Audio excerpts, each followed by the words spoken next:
In this last part of Unit 3, we are going to look at a graphical representation of projectile motion, or the constant acceleration equations. They'll work for anything. So we're going to look at graphs of constant position, graphs with constant velocity, graphs with constant acceleration. And we're going to look at how I can move from graph to equation and from equation to graph. So first off, constant position. So for this, if we think about this equation, if position is constant, then velocity and acceleration both have to equal 0. So in this case, x equals x naught. And if you think about the other equation, v equals v naught plus at, everything there is 0. So that equation doesn't really help you. Okay, so now I'm going to do my best to draw 3 graphs, one for position, one for velocity, and one for acceleration. I'm drawing a common y-axis just to help me line up the horizontal time axes. So each horizontal axis is going to be time in seconds. That looks more like a parenthesis, so I'll do that. The top graph is going to be position in meters as a function of time. The middle one will be velocity in meters per second, again as a function of time. And the bottom one will be acceleration in meters per second squared as a function of time. Now let's, for our example here, choose a position of 5 meters. And since all my axes here are in red, I'm going to use purple to actually draw the graphs. So constant position of 5 meters, that's going to be a straight line as best as I can draw parallel to the axis. It will be at a value of 5, which I'm going to put there. Velocity is 0, so again as close as I can get to drawing 2 lines right on top of each other. And the same thing for acceleration. If, on the other hand, so this is the purple one, if you will, I had a different position. Let's go with green. So x equals negative 3 meters. Then that would be down here. And velocity and acceleration would still be 0. So those are the constant position graphs. Let's now move on to the constant velocity graphs. So I'm going to switch back to red here real quick.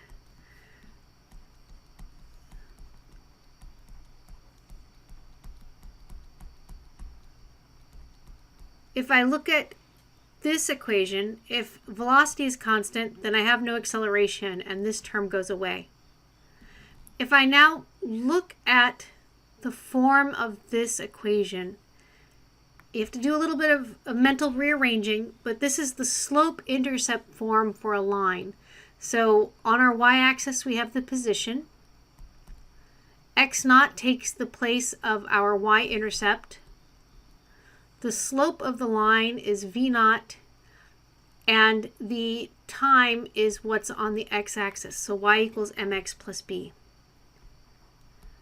On my other equation, v equals v naught plus at, this goes away, and this gives me, again, velocity is constant. So repeating what I did on the previous slide, 3 graphs. Horizontal graph is time. Horizontal axis is time, not graph. Vertical, top one is position, middle one is velocity, and the bottom one is acceleration. Okay, so switching over to purple. Acceleration is 0 because the velocity is constant, so I can draw that one in straight off the front. Velocity is constant, so let's assume that we have a constant velocity of 5 meters per second squared. Then that's going to be a straight line parallel to the axis at a value of 5. And forgive me, guys, I put the wrong units down here. The velocity should have units of meters per second. Okay. Now if I think about the position, x equals x naught, we need a value for that, but it's going to be plus 5 meters per second times t. Let's let, for our first example, let's let x naught be 0, which means at t equals 0, we're at 0. And now we have a line with a positive slope equal to 5 meters per second. And I'm going to represent that just by a line. I'm going to make a little note here that the slope equals 5 meters per second so that I know what I'm doing. So there's one set of examples. On the other hand, I could come up with a velocity of, say, negative 3 meters per second. Apparently I have a thing about 5s and 3s this time. And let's let, in the green case, x naught be a number. Let's let that be 2.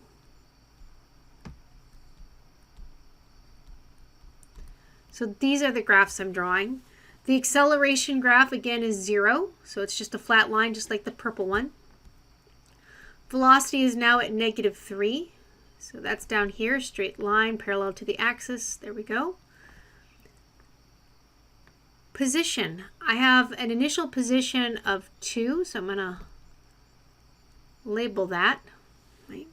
And now I need a slope of negative 3. Well, a negative slope goes the other way, so that's going to come down like this. And again, I'm just going to make a little note that the slope of this one equals negative 3 meters per second. Right? I could go to the effort to determine what time I hit a position of 0. I just have to plug in t equals, not t equals 0, x equals 0 and solve for t. I could do it and actually label that crossing for a time, but it's not really super duper critical. Okay, next set, constant acceleration graphs. So now I have to deal with everything.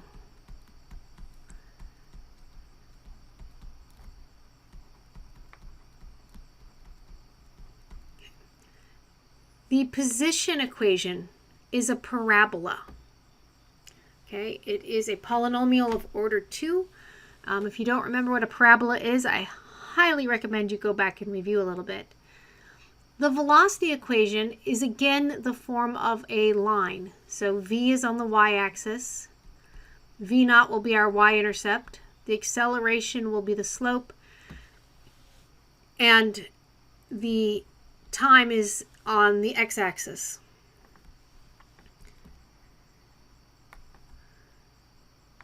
So one more example here.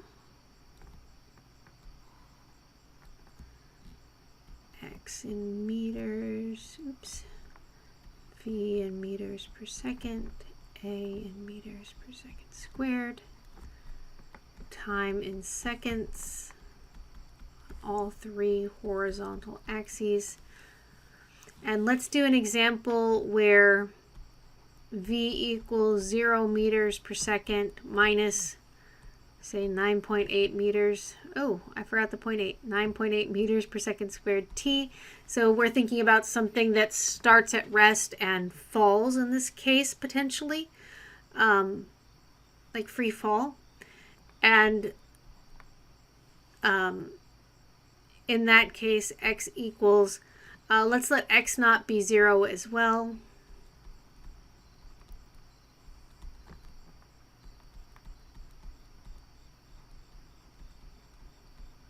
Ooh, it's getting long. Okay, so we have our 2 equations. Our acceleration is no longer 0. It has a value down here of negative 9.8 meters per second squared. Our velocity graph is a line. At t equals 0, it is at 0. And then it's got a negative slope where this slope is negative 9.8 meters per second squared. Okay. The position is a parabola. We've got to figure out the general shape. So at t equals 0, x equals 0, so we know there's a point there. And at t equals 1, then the value will be negative 4.9. So that's going down here. And from that, you could do another one where t equals 2. And the answer there would be negative 19.6. So it's going to slope down. So our graph is going to do something like this. Okay. And it's rough. It's very rough. Okay, but it just needs to get the idea across, which I think it does reasonably well.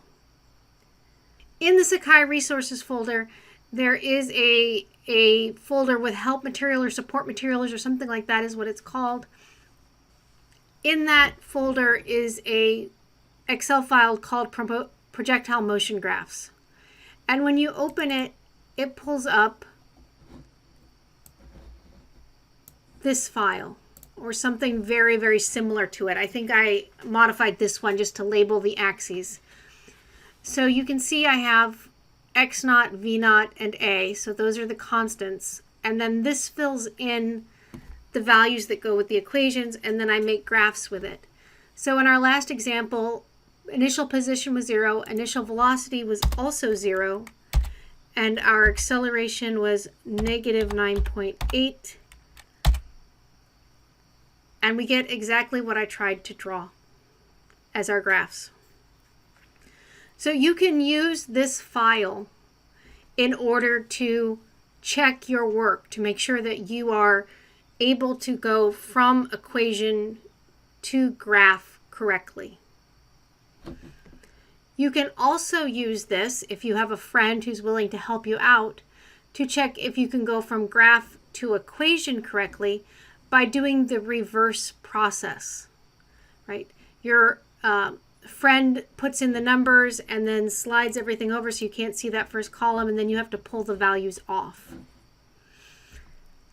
Okay. Oops. Let's do one more example where we go from equations to graph. And I am again just going to make up some equations here, and we can check them again in the Excel file.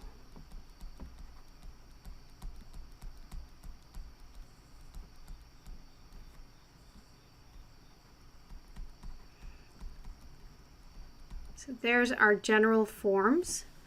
And let's let, in this case, x equal 3 meters plus 2 meters per second times t plus 1/2 times 5 meters per second squared t squared. So most likely this is not an item that is just falling.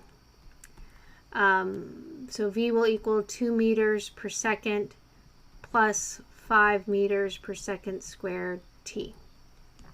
And we can make our graphs.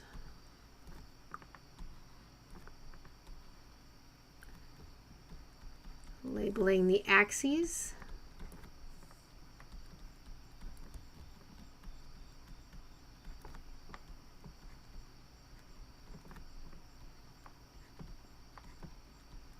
Okay, let's do the acceleration graph first because it's the easiest. I see I have an acceleration of a positive 5 meters per second squared, so it's a straight line at 5. Great. Our velocity is again a line. Our initial velocity is a value of 2. And then it slopes upward, positive slope, and the value of that slope is 5 meters per second squared. Next, I can go to my position graph and I see initially I have a position of 3, that's x naught, doing a comparison. And now I gotta figure out the rest of what this looks like. Okay, so if I plug in t equals 1, then I get 3 plus 2 plus 1/2 of 5, which is 2.5, so 3 plus 2 is 5. So now I'm at a value of 7.5. And if I do t equals 2, that's going to give me a bigger number yet. So I'm going to expect it to curve up like this. Okay. If I go back to the Excel file, and I got to remember my numbers, 3, 2, and 5. X naught is 3, V naught is 2, and A is a positive 5. And if we look at the graphs, pretty much exactly what we tried to draw. Okay. Lastly, I want to do an example where I start with the graphs and I go to the equation. So here I use that exact same file to produce graphs and just copied and pasted them into here. So remember, the formulas I'm trying to fill in are the two primary constant acceleration equations. Okay, let's do the lower one first because it's a little bit easier to work with. I need to know the value of the acceleration, so I come down to the acceleration graph and I read it and I see that it is a value of 6.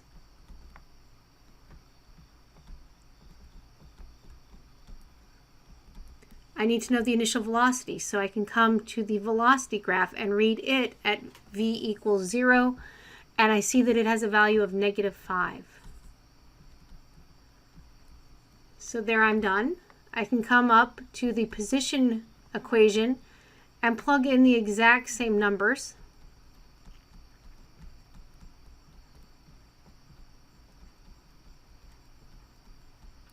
And I still need to figure out x naught. What is the position at t equals 0? And it looks like this was 0. So our values are 0, -5, and +6. And if I plug those back in over here,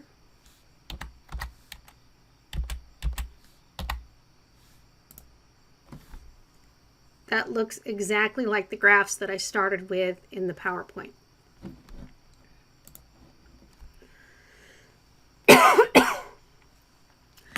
This finishes the graphical representation part of this unit. It also concludes this unit. Looking forward to the next week's material, when I get to this in a traditional lecture, I call the next bit Mathland. We're stuck in Mathland because what we're doing is we're developing the knowledge base needed in order to work with two-dimensional vectors so that we're not stuck in a one-dimensional projectile motion. We can actually do things like throw a baseball across the field. And then after we're done with that, we then take that knowledge, combine it with our knowledge of one-dimensional projectile motion, and do two-dimensional projectile motion calculations.